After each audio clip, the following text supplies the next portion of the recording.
From the perspective of Max Stirner's egoism, herd mentality represents one of the most pervasive and insidious forms of domination. Although it is often associated with conformity, social cohesion, or shared identity, herd mentality is, for Stirner, a symptom of a deeper alienation, the subordination of one's ownness to ghostly, abstract ideals. In The Unique in Its Property, Stirner argues that individuals are haunted by spooks, internalized concepts such as duty, morality, nation, or humanity. Herd mentality, in this sense, is nothing less than an organized congregation of spook worshippers, reinforcing each other's submission to these abstractions.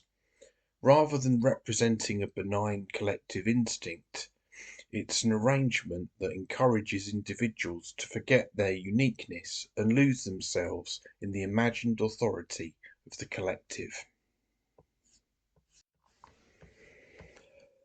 Herd mentality demands identification with a group, and this identification, whether with a political movement, a moral cause, a social norm, or a cultural fad, imposes expectations beyond one's personal, self-chosen interests. Stirner insists that whenever an individual belongs to an idea or group, rather than treating it as a tool for their own use, they become possessed by it. The herd asks its members to conform, to subordinate their desires to the will of the collective, and to accept as sacred the group's symbols, customs, and narratives.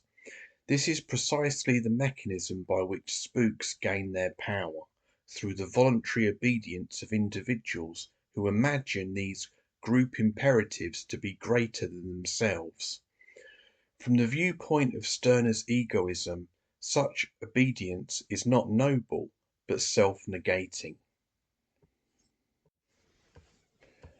Max Stirner's egoism thus exposes herd mentality as fundamentally anti-individual.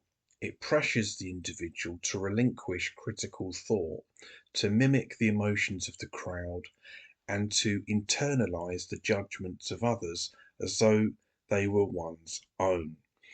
The person driven by herd mentality behaves not from authentic desire but from fear, the fear of exclusion, of deviation, of standing alone.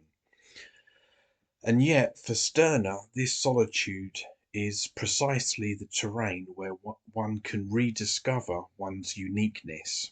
Only when the individual stands apart from the herd does it become evident that its norms and beliefs were never authoritative, they were simply socially reinforced habits mistaken for truths. Importantly, Stirner does not offer an abstract ideal of autonomy as a new moral commandment. He rejects moralizing altogether. Instead, egoism urges each person to treat all ideas, associations, and social structures as personal possessions, useful insofar as they serve one's ownness, disposable the moment they cease to do so. Even cooperation is not condemned. Stirner famously welcomes the union of egoists, but only insofar as it is based on voluntary, revocable, self-interested participation. This stands in radical contrast to herd mentality, which demands loyalty independent of personal benefit and treats disagreement and any kind of dissent as betrayal. Ultimately, from the vantage point of Stirner's egoism, herd mentality is a form of self-imposed bondage. It enchains individuals to abstractions masquerading as necessities, turning living people into vessels for dead customs and inherited beliefs. Egoism seeks to shatter these illusions, not by commanding independence, but by inviting each individual to reclaim themselves from the idols of the collective.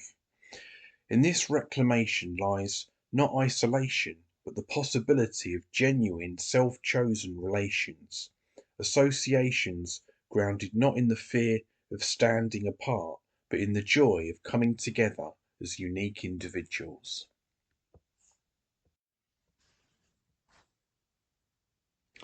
Thank you for listening, everyone. All the best.